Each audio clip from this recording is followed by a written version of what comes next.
A former female priest who spent more than 2 decades in the Episcopal Church is now speaking out after being defrocked because she embraced another faith. Today, Ann Holmes Redding calls herself both a Christian and a Muslim. But her move to Islam came at a very high price. Dan Harris reports on this woman's test of faith.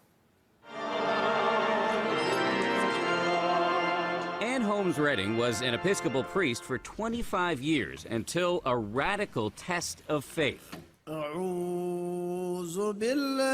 Several years ago, while she was mourning the death of her mother, she was trying out an Islamic meditation technique that she learned in an interfaith class.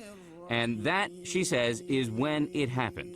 It came with such clarity and such power that I could understand it as nothing else but an invitation from God. In fact, she says it was Jesus himself who led her to Islam. You think Jesus led you to become a Muslim? Yes. Yes. You're laughing. Because I know it doesn't make sense to people. Now, Redding not only prays in church, but she also prays 5 times a day to Allah.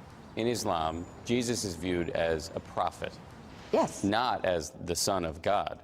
Yes, you're right. So yours is a radical rethink of the Christian scriptures, a rethink that a lot of people would call heretical. Yes, and do. Loudly.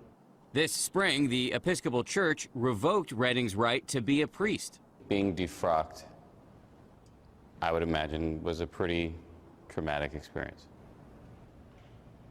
Yes, that's an understatement. To imagine not being involved intimately in the lives of believing people, helping them understand their relationship and calling, baptizing babies. It's a big loss. It's a huge loss. Redding admits she still struggles to explain her transformation, even to herself. I am the one who's going to have to answer for this. I'm the one who's going to have to answer for what I've done with my life. And do you feel confident about that moment? It's in the best of hands. Dan Harris, ABC News, New York.